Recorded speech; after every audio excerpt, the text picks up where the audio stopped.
అప్పుడు చూశాను. నేను లాస్ట్ మంత్ జూన్ 8వ తారీఖు ఒక ఆర్ఎంపీ డాక్టర్ కు సజెషన్ చేశానండి. ఇది ఆయనకి యాక్చువల్ గా అయితే షుగర్ ఉంది, షుగర్ కానీ తీసుకున్నారు. అది ఇట్లా బలవంతంగా తీసుకున్నాడు. ఒక బాక్స్ తీసుకున్నారు అనమాట. నమ్మకం లేక చూద్దాం ట్రైల్ అనేసి ఒక బాక్స్ బలవంతంగా ఇచ్చేసాడు.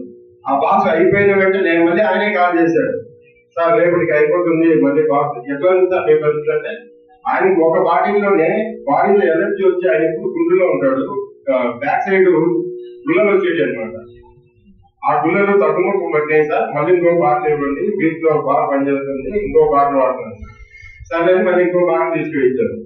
ఆయనకు లేని ప్రాబ్లం, ఆయనకు ఉండే ప్రాబ్లం మాకు చెప్పలేదు అనమాట. మళ్ళీ ఇంకా ఒక బాటిల్ అయిపోయింది, 3వ బాటిల్ కూడా ఇచ్చాము. 3వ బాటిల్ తర్వాత నాకు బాటిల్ ఉంది సార్, కిట్టే పంపించాను సార్ అని కిట్ బుక్ చేసినాడు.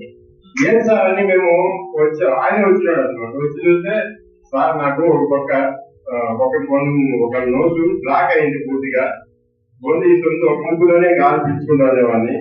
ఏసీ రూమ్ లో పడుకోవాలంటే నేను పడుకునేవాడిని కాదు, బయటకు వచ్చి పడుకునేవాడిని. ఈ రోజు ఇది 3 బాటిల్ అయిపోయింది. ఈ 3 బాటిల్కి నాకు బ్లాక్ అయింది, ఓపెన్ అయిపోయింది. ఇప్పుడు ఫ్రీగా నేను ఏసీ రూమ్ లో కూడా బాగా పడుకోగలుగుతున్నాను. అది వచ్చి ఆయన వచ్చి మా దగ్గరికి చిత్తూరు నుంచి రోజు మేము పోయే వాళ్ళము. ఒకరోజు ఆయన వచ్చి మాతో 2 hours స్పెండ్ చేసి, ఏంటి సార్ ఇది, మేము ఎట్లా వాడాలి, ఎట్లా ఇంకా దీనివల్ల మేము ఏం తెలుసుకోవాలి, ఏ దానికి ఉపయోగపడుతుంది అనేసి శివసాయి ఇంట్లోనే 2 hours స్పెండ్ చేశాడు అనమాట. 2 hours స్పెండ్ చేసి దీన్ని చేసుకోవడం వల్ల మాకేమైనా ఉపయోగం ఉంటుందా దాని గురించి కూడా కనుక్కొని 2 గంటలు దాని గురించి మాట్లాడి చెప్పాడు అనమాట. ఆయనకు విపరీతమైన టెన్షన్ ఉండేది. కస్టమర్ అదే పేషెంట్లు వస్తే అతను చిరాకు పడేవాడు, పేషెంట్ ఇంజక్షన్ ఇచ్చి అట్లా చిరాకు పడి వెళ్ళిపోయాడు అంట.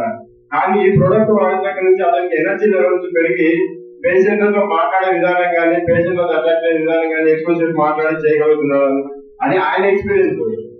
ఇంతకుముందు ఆయన మా దగ్గరికి ఎక్కువ రావద్దని చెప్పేవాడు, ఇప్పుడు మమ్మల్ని ఎక్కువ ఆయన చూసుకుంటున్నాడు. దీని గురించి